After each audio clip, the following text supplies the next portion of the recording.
We have a small enough group today, so if you have a question as I'm going along, you can press your space bar and it will temporarily unmute your microphone and you can ask me a question or comment, whatever you'd like to do.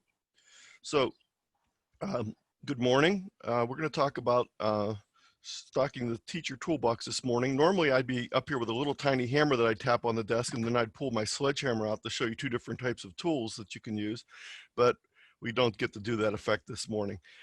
There's a lot of links in the presentation, so you might want to jot down the link to the presentation because there will be homework. It's tiny.cc/ttbox. So if you jot that down, most of my slide presentations are more like reference materials as opposed to slide presentations. They're meant to be gone over after I'm done with the talk. So I'll give that address at the end also. As I said, there'll be homework involved in this process. So if you were thinking about coming here for something relaxing, well, it'll be relaxing while I do it, but I'll give you some things to do afterward. And hopefully you'll find some useful things in this. Whenever we start talking about tools, we talk about very simple types of tools, but then sometimes we need very specialized tools. So we'll be talking about both today. We'll be talking about simple slotted and cross Phillips screwdrivers, but we'll be talking about some fancy things like toric screwdrivers also. And this will be my last reference, I think, to actual physical tools in the process. Doing a presentation, as I said, there's a lot of links in it, and I hate the way links look in a slideshow, so I'll be just using a different font. And I haven't done it in this slide presentation, but what I've been doing in my newer ones is I've been using this little link icon at the end of each of mine to let people know that there's a link in there without making it look ugly. These are some of the things that I think are very important for teachers, especially new teachers as they get involved in education. And part of that is the whole idea of having the ability to use the right tools to be able to do these things. So we'll be talking about some different tools today. And I have a whole assortment.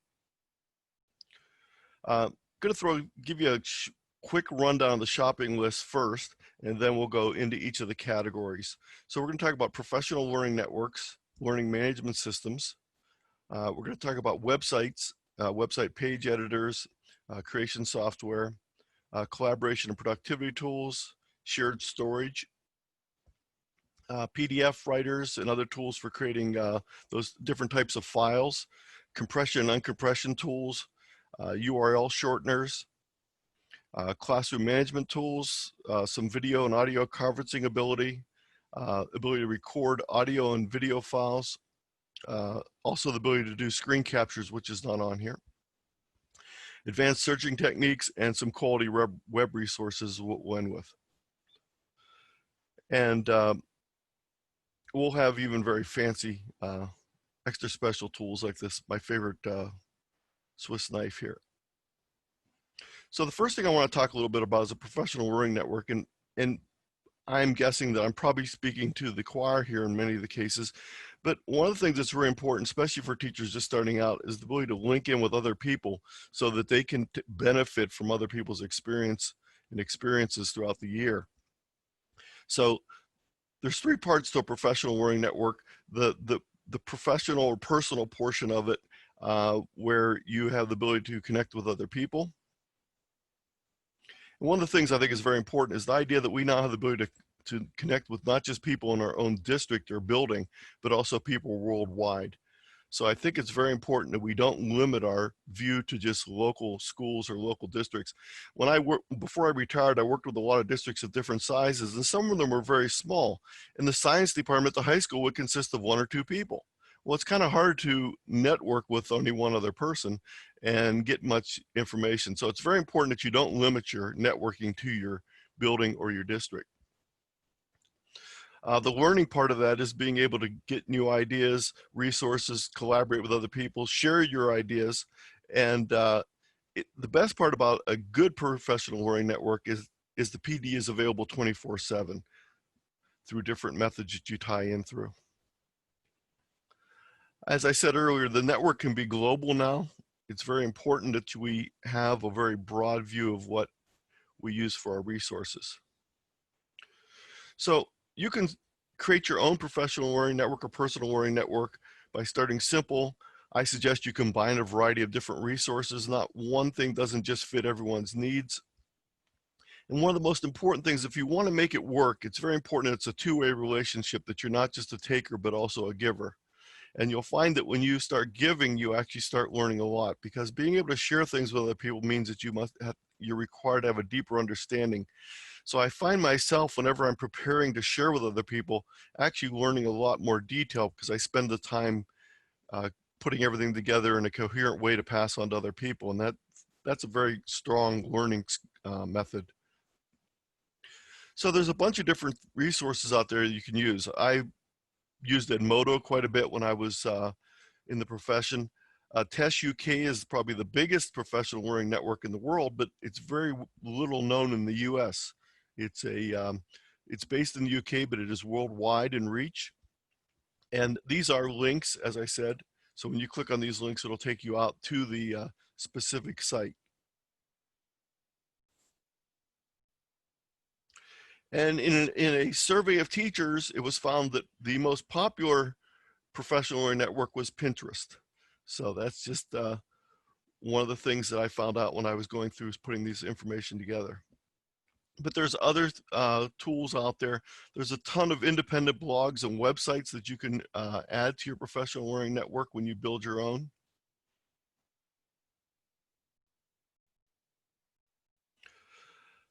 Eric Kurtz, who I'll be referring to a lot, I worked with Eric for a number of years, and actually when I retired, he was who I was working with.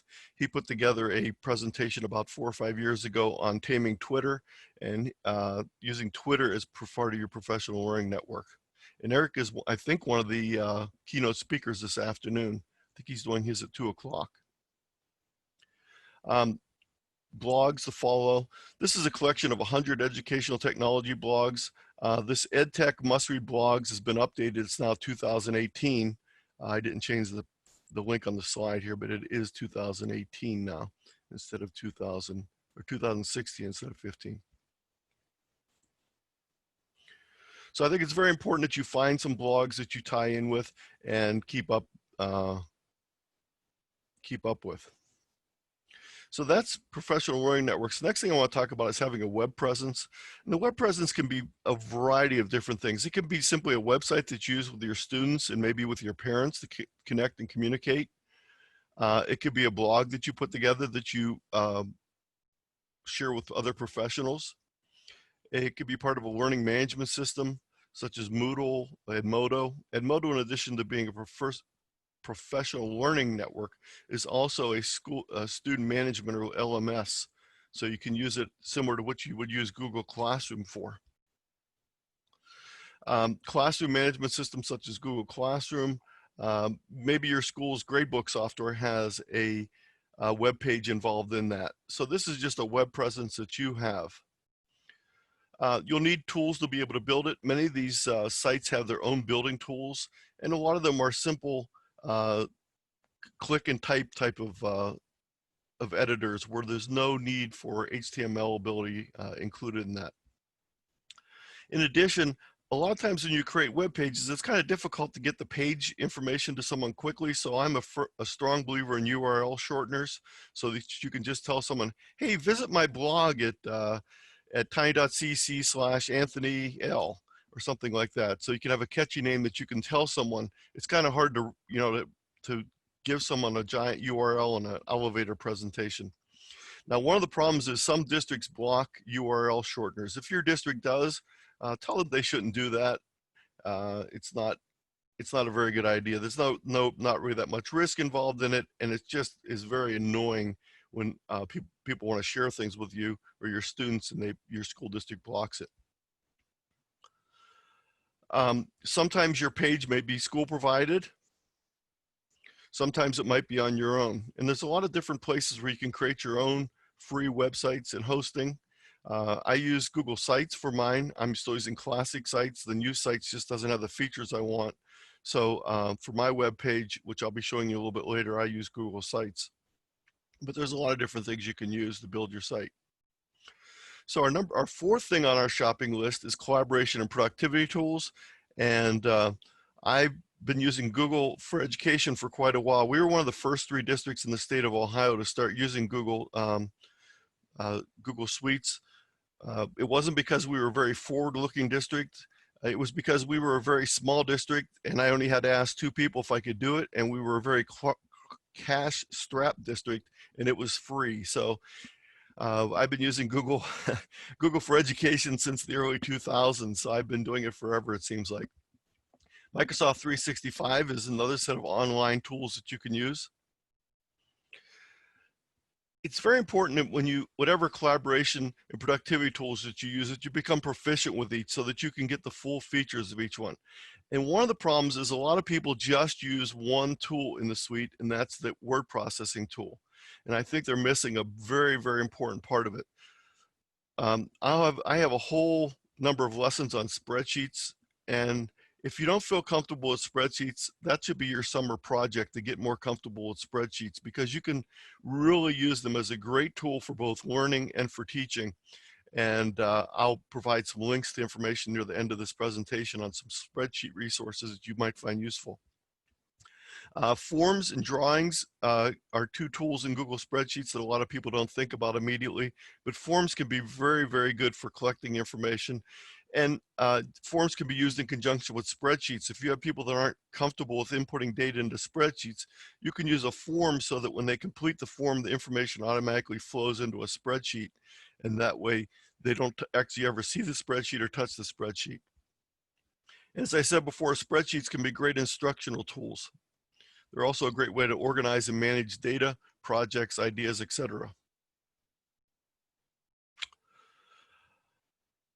One of the things I love most about these online collaboration tools is the whole idea of changing the paradigm of student assessment, especially in the area of writing. Now, back when I was in school, and I think unfortunately with many people still now, you would write a paper, turn the paper in, you get a grade, and you're done. And the problem with that is you never improve as a writer that way. There's no incentive to really improve your writing, and there's no guidance in improving your writing. So I think it's very important that what teachers move to is a model of continuous collaboration, editing, and improving the process model.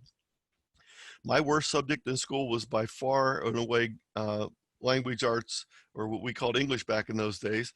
And the only way I ever really got better is after I finished school and start doing work. And one of the things I did was write for a magazine. And I had an editor then instead of a teacher or a grader. And once you have an editor, they don't just give you a grade, they hand you the paper back and they say, fix this. And they might have some suggestions on what they want you to fix, but the whole idea is they want you to fix it, and that is really the way you grow. So I don't think there's any reason we should be doing anything different with students today. I think everything students turn in should automatically be sent back for them for improvement. No matter how good it is the first time, they can improve it more. And this whole idea that there is no final grade per se, there's only a final product involved when you're writing, I think is a very important concept. And if you get nothing else from the whole Tech and Trek conference, I hope this slide might make an impression upon you if you're not already doing this. I have a whole presentation called Teaching Above Your Head, which you might find useful. It talks a lot about this whole idea of continuous improvement.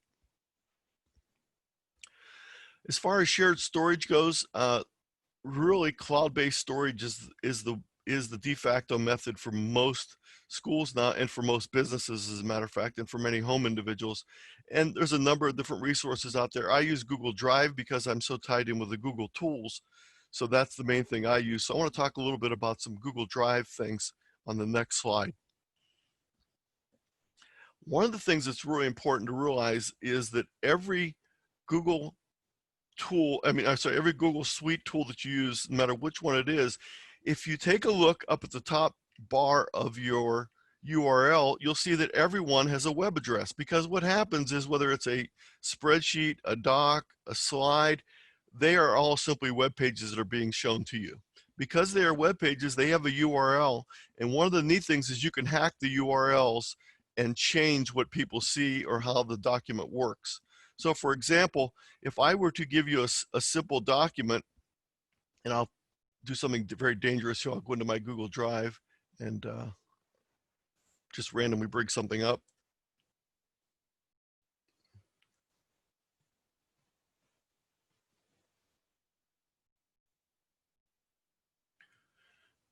And by the way, this will be a good review anyway. If you didn't realize, you can when you're viewing your drive, if you choose a document type, it'll limit the ones you see. And let's just go into something here. We'll just go into this newsletter I wrote recently. So when you see this document like this, I'm not sure whether on your shared screen or not you can see it, but at the very end of it, it says edit because I'm the editor for this document. I'm going to change that URL at the top, and I'm going to change the word edit to the word preview. And then I'm going to refresh my screen and watch what happens. We now see the document without the tools on the top. So all the Google tools at the top of left, that's not the Google tools, that's my read write for Google that's showing up there. But now this is a nice clean page and there's no distraction with the writing tools involved. So by simply changing the ending from view or from share or edit or whatever it is to preview, it changes the way the document is displayed. And on these links that I have, they have a whole number of different URL tricks you can do. You can do things like force the file to be in preview mode, which I just showed you. You can have the file be a web page. You can have the file open up so they have to save the file. You could have a direct download. When they click on it, that means it'll ask them to download the file. You can even have it printed as a PDF. So by changing the endings, by hacking the URL, you can do a lot of different things with a document in Google Drive. So I have some things here on doing that. I also have some tips on sharing folders with Google Drive and some other URL tricks that I like. It's important that you be able to create PDFs, and the reason why I pick on this one particular thing is by creating PDFs, you can provide documents to people that can be read on any format. They don't need to have a program to read them. And one of the things is they can't change them. So when you're providing documents and sharing them with your students, by doing it this way, you provide a document that is easy to print. You know it's going to be formatted for the page. It'll have all the fonts that you want. So no matter what you're creating it in, if you save it as a PDF file before you share it with someone, you can be assured to see it the same way you would. So it's basically the same as sending a printed page through the internet to the person. There's still reasons to zip files. There's some limitations on file transfer size, and so I have a couple free zipping tools here and one paid zipping tool. I like 7-zip. And you also need these in case you receive zipped files. I talked a little bit earlier about URL shorteners, and hopefully your district doesn't block them. I like URL generators that have a QR code generator built into them. That's very handy so that you can use the QR code. So I have a number of them here, and I'm just going to pop real quick out and show you what tiny.cc looks like.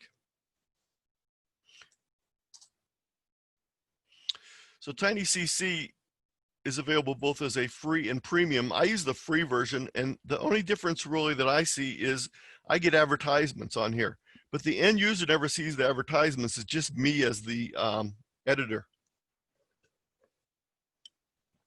So I can simply come in here and put a long URL in and then put a shortened address in, click the shorten button, and it will generate a URL for it. So these are all URLs that I've created, and you'll see that here's the full link right at the bottom of it, and then we have the shortened URL. I can click on these and go in and edit this particular one. I'll just do that real quick here. And you can see that I can change it. So this is really nice. If the page changes later on that it's attached to, I can still continue to use the same tiny URL. So if you set these up one time, next year when your students come in, you have new documents, you can attach the new documents to your existing shortcuts and they'll all be ready to still use. I also like the idea that you can generate a QR code from it and use that on anything you want. So it's very simple to manage. Oh, one other quick thing on this. In addition, it'll show you statistics of how many times people have clicked on your document. Let's do the favorites here. So you can see in this particular document, it's been clicked on 3,600 times, and of that 3,600 times, it was by 2,800 unique people, or unique IP addresses. Actually, it doesn't really track the person. It just tracks the IP address from which the request came. If you'll excuse me 1 second, you might hear a chainsaw that's outside my door. I need to close the door here real quick.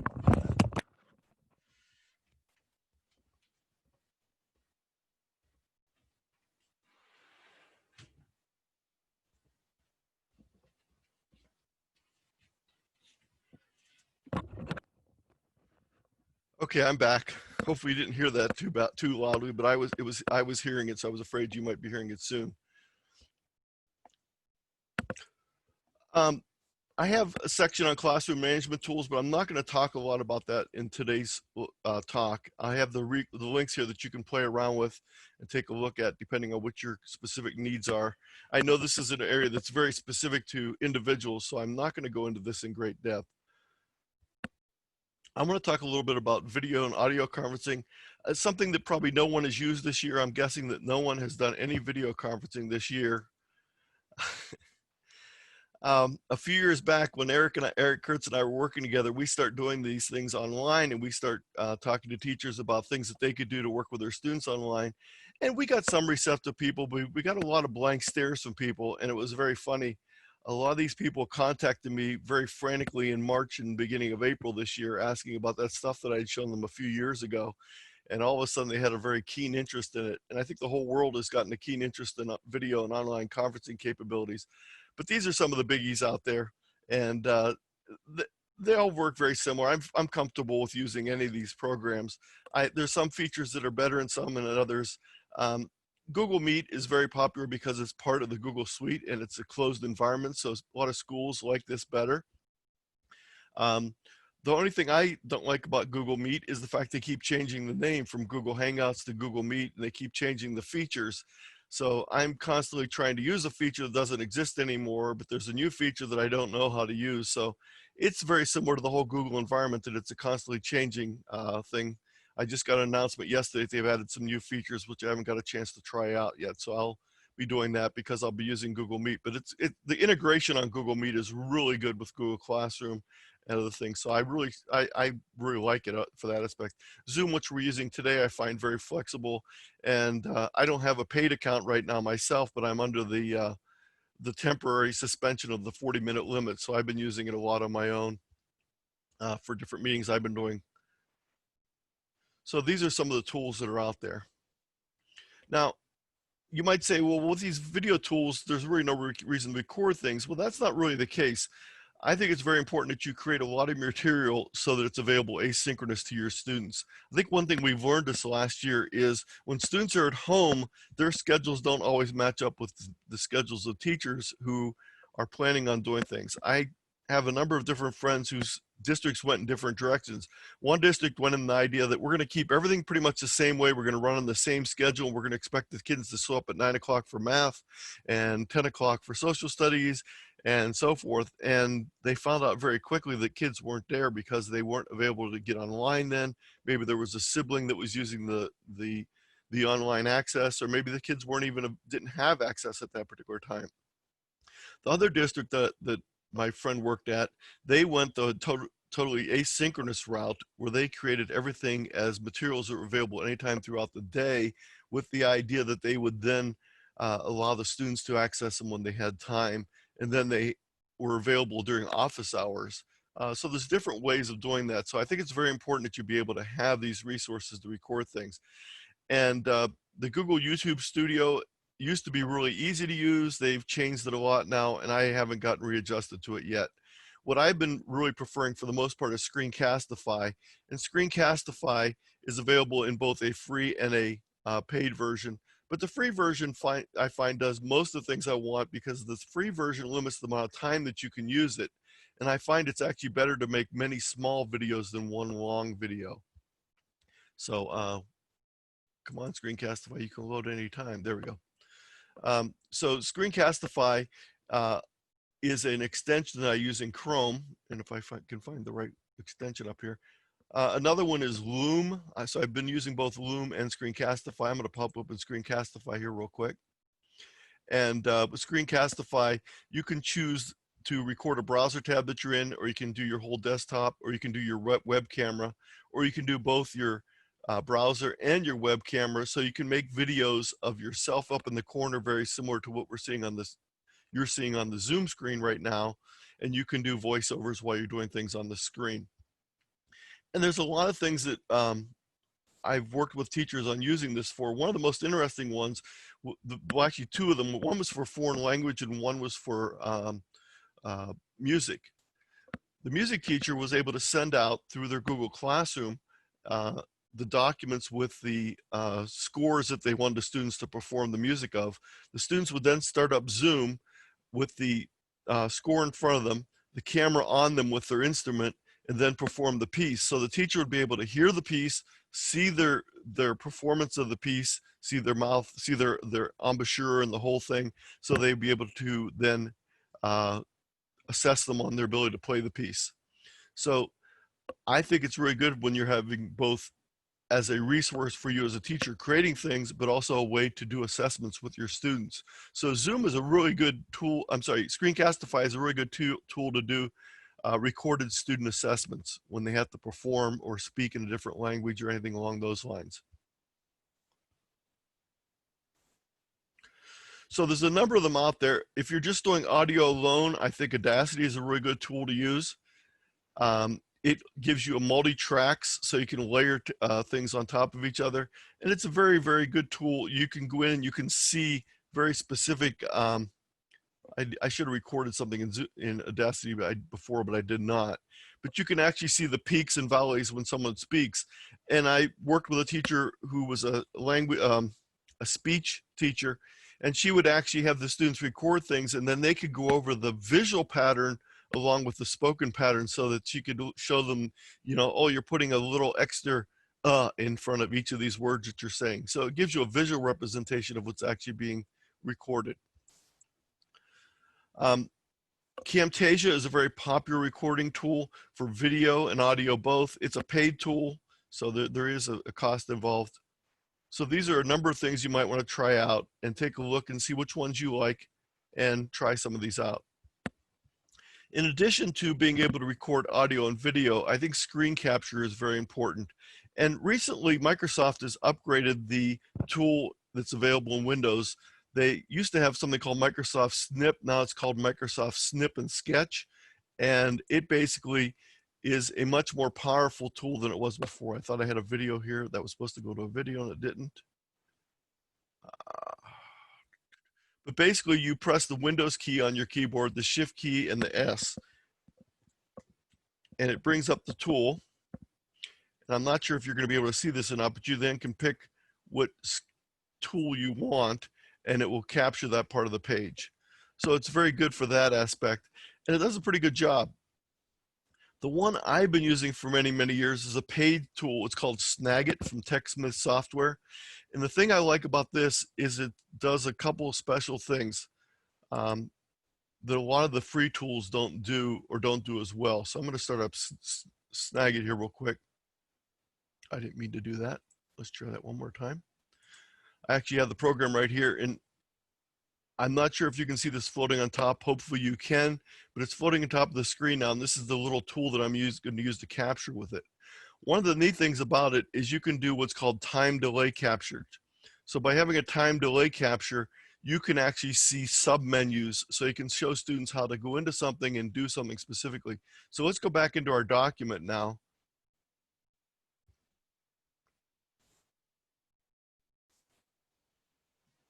Let's go back to the Google version of it.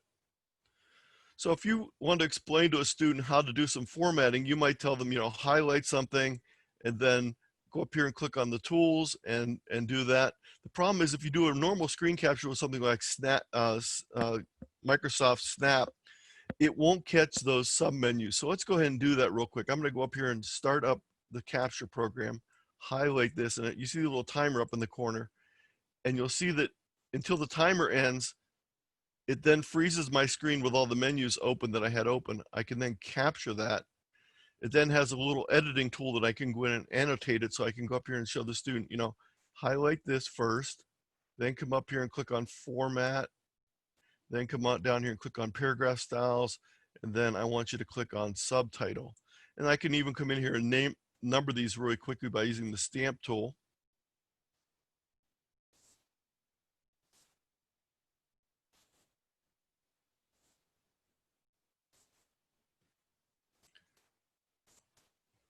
So it's very quick and easy to do this sort of thing. And there's all sorts of tools in here to edit, to highlight, to put boxes around things, etc.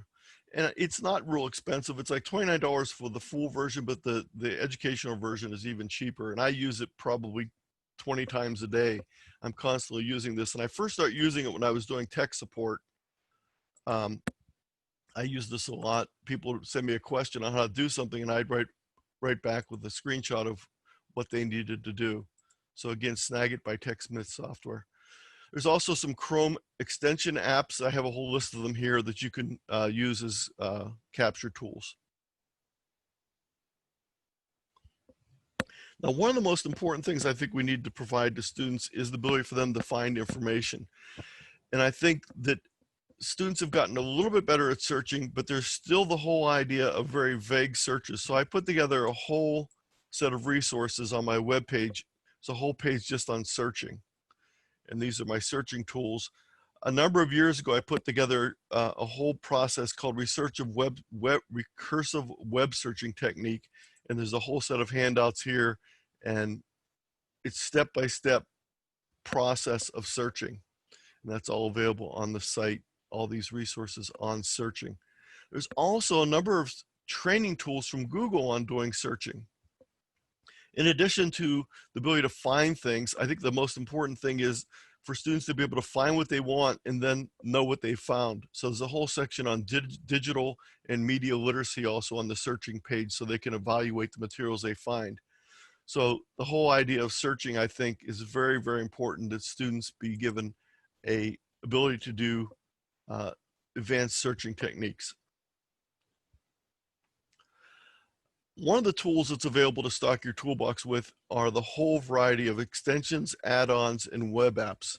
These are 3 tools that work with the Google Suite and Chrome, and they do different things, but the whole idea is web apps work pretty much on any web page. Add-ons work within any of the specific Google tools. So there's add-ons for Google Sheets, Google Slides, Google Drawings, Google Forms. Those all have add-ons available for them. Extensions work specifically in different Chrome programs. So that's the difference between these 3. Extensions work in Chrome, add-ons work in the Google Suite tools, and the web apps work independent of the site that they're on. And I have a link here for some of the resources and some of the suggested ones. This goes out to Eric's blog, Control to Achieve. And he talks a lot here about different Chrome resources. Android apps. By the way, if your students are using Chromebooks, they can also run Android apps on the Chromebooks. A lot of people don't realize that. And so you can use those even if you don't have a tablet by using a Chromebook. And Eric put together a whole thing on Google Tools for Special Needs, which I'll leave there for you.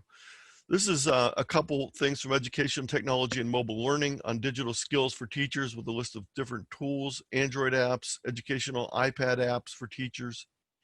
So these are all links on additional apps you can take a look at. Quality web resources. I have my website that I'll show you a little bit more of. I really strongly suggest Eric's blog. This is my ZT Learn website. After I retired, I moved all my resources from Spark, where I used to work, to this page. And under the content area literacies, there's a page for each of the different subject areas. So if you do math or science, depending on what your students are working in. And I like these little icons, these little buttons. I'm one of those people that walks down through the library leaning my head like this instead of looking through the card catalog to look at the covers of the books. And I also like these for when I'm working with younger children. I can say, click on the yellow link in the far right column, and they don't need to be able to read the material real quick to be able to find the link. So most of my pages have 100 or a couple hundred links on them. This is the science page. And as I said before, there's all different subject areas, including financial literacy, consumer science, etc. Then I also have a number of resources for teachers, curriculum resources, things on computer and technology resources, even a whole page just on time. I have a page on museums and historical monuments and those type of things available. The whole idea, a lot of these were put together for doing virtual tours of the museums, but they're good resources to go to all of these different places. So again, have the kids check it out. I even have one page here called Learn Something New Every Day, which is basically about 220 random sites. So that if you're bored, go take a look at Learn Something New today and find something to take a look at.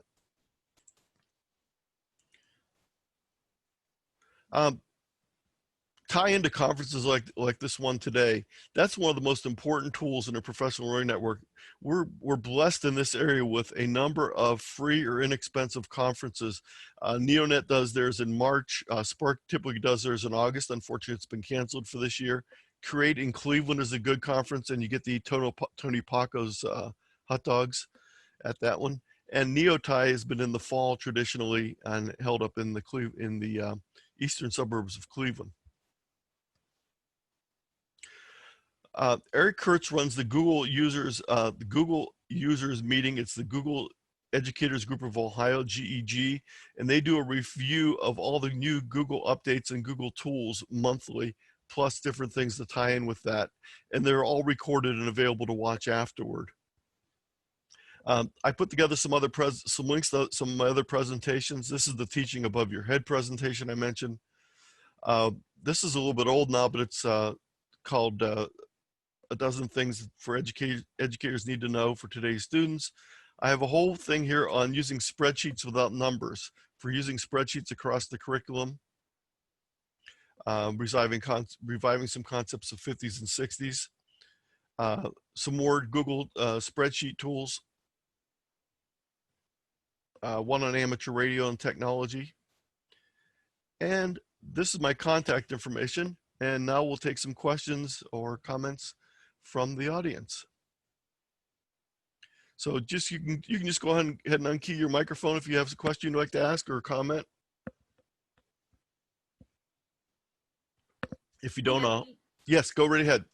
So I was wondering, is there any places where you recommend, if we're using a curriculum like Wonders, and we need to make it like a digital present, like something digital for them or something that they can type in. Is there anything free that you recommend that we can do that on? So you're talking about a worksheet that they could basically type in? Is that yes. what you're, okay.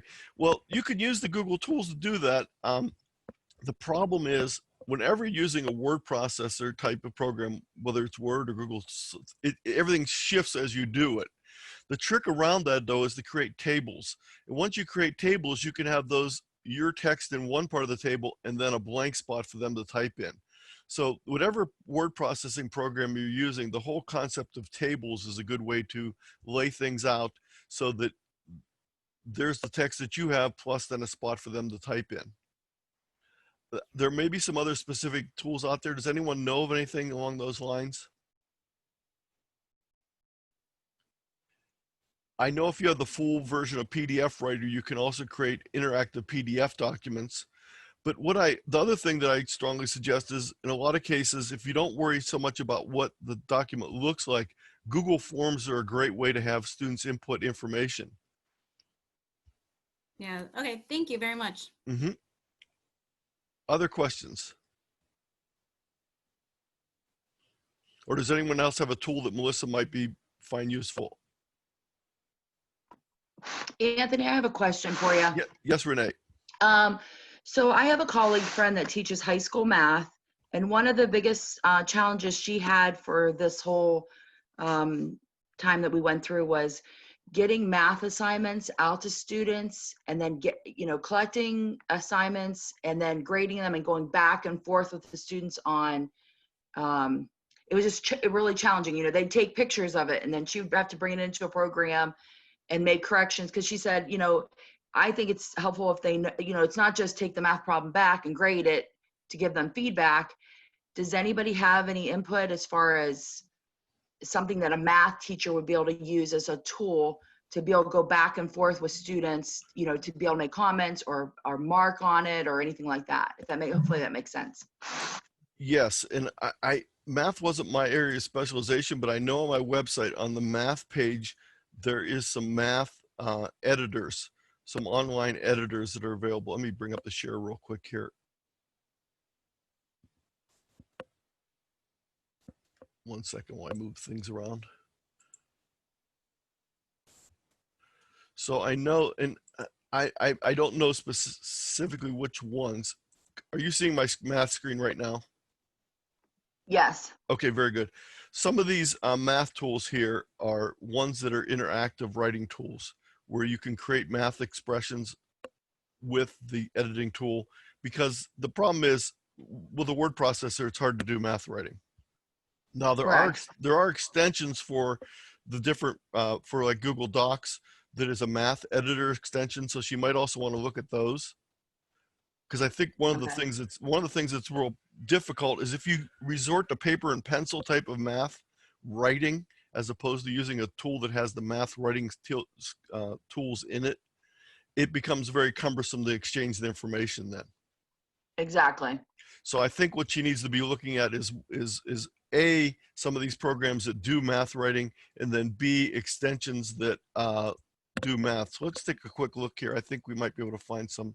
So if I go up to my Google Chrome and I just search for extensions, let's see what math editors, what am I doing wrong here? Oh, you know what? It may not be there. It may be an add-on for, let's take a quick look at the add-ons.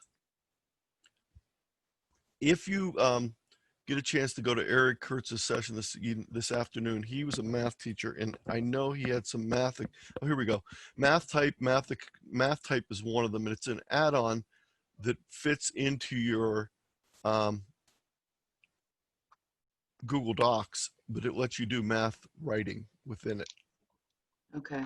So I think adding those extensions to Google Docs might be very useful, because then she would have all the ability to exchange the documents live as she normally would, where you share documents, and then be able to write math on them in that way.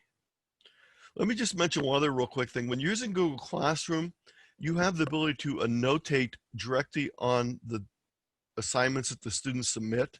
So if you want to be able to grade things or have students work on a worksheet, if you do it in Google Classroom and then they use a device like an Android device or a tablet or a Chromebook using Android tools on it, they can actually write right on the worksheet with the annotation tools that are available in Google Classroom. I'm not sure how many people are aware of that. It doesn't work on the computer version, it only works on the app version of Google Classroom. So if you have students turning things in, you'd rather grade them in the old red pen fashion. If you open them up that way, you can actually write on the documents themselves. Is that helpful? Yes, thank you very much. I'll pass that information on to her. Thank you. Okay, very good. Other questions? Okay, let me just jump in here real quick, Anthony, and Yes. I'm just going to see if you can just bring the presentation to a formal close, but you can still stay on if people want to still ask questions. But since we're recording this, if you just want to say some concluding words, and then we'll edit the program there so we can post it later. And I'll just turn it over to you. And I just want to remind everyone to, if you want a certificate, please complete the evaluation at the end. Complete the evaluation found in the conference program, and make sure you put in the session ID. Great job, Anthony. I appreciate all the information you had to share. Very good, Eric. And just my one closing thought, and as I said, I will take questions afterward. One of the most important tools you're going to find are the people that are on this screen that you're seeing right now. So the whole idea of tying in with other educators in the area and developing your professional learning network is a very, very important aspect of it. So thank you all for attending today. And Eric is going to end the recording, but I will hang around and take questions. Thank you, Eric. Sure. Okay, other questions? Anthony, I was just curious, when you were talking about professional learning networks, and then you listed Pinterest as one, and since I obviously love Pinterest, but for other reasons, just kind of scrolling through, I didn't know what that looks like. Like if I were on Pinterest, what am I looking for? Do you just mean like a lot of worksheets, a lot of different classroom tools, classroom display type of tools. It's mostly oriented towards elementary, but there's also different specialized areas for high school. There's a whole section on classics for the high school, for example, people who post resources available. And there's also Twitter groups for a lot of these things also, where people post resources that they create. So it's a lot of created resources that are being shared. Okay, so maybe I just didn't understand what a professional learning network necessarily looks like, because I found tons of awesome activities on Pinterest before. So it's just me searching for these things and finding good resources. That's considered a network, I guess? That's part of, yes, that is, because it's people creating materials, sharing materials, and then people using materials and adapting them. So that's what the whole idea of professional learning network is. It's basically the idea of connecting with other people and sharing your ideas and your resources with them, and them sharing them with you. That's what a professional learning network is. Okay, as here I'm thinking like it's where teachers literally gather and talk, I guess. Well, and that's part of it. It doesn't always have to be talking, though. A lot of Okay. times they're sharing their work, and that's the communication. So the communication is both. And I think, you know, it's very good to gather and talk like we're doing right now. But sometimes it's a matter of, you know, hey, look what I created here. Let me share this. You know, I had the same problem that you're having right now, and asking people, you know, for, you know, what did you do when you taught the lesson on ABC? You know, what type of resources did you find useful? What didn't work? You know, the whole idea of discussing the things that failed are very good ideas too. So yeah, it's a whole exchange of ideas. And as I said, it's not one thing fits everything. Okay, well, that makes sense. Thank you. Very good. Other questions, comments, complaints? That was very useful. Thank you. Oh, you're welcome. And please take a look at some of the extra resources I have available there. I know that you just love people to start off your summer by dumping things on your desk for you to go through, but my motto is, my wife always kids me, because my motto is, some people see the glass as half empty, some people see it as half full. I always see a glass as having more space to add more to it. So I'm constantly looking to add things. So typically a lot of my slideshow, this was a short one. Typically my slideshows run between 100 and 130 slides because I'm always finding something new to add to it. And so they start off with 30 slides and they just keep growing over time. Someone will ask a question and I'll say, oh, that's something I forgot to mention in there. So they're more reference materials as opposed to slideshows at that point in time. Jenny, where are you visiting us from today?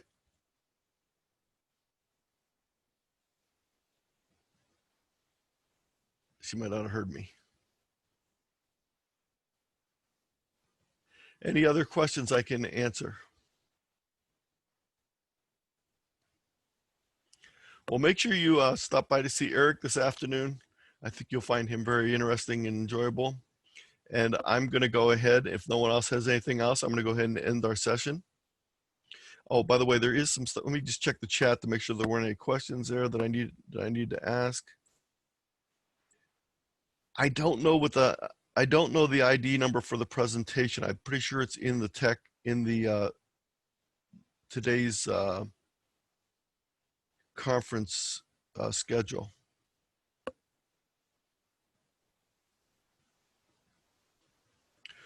Oh, the tiny.cc link is tiny.cc/ttbox, teacher tech box, teacher toolbox, I'm sorry, ttbox.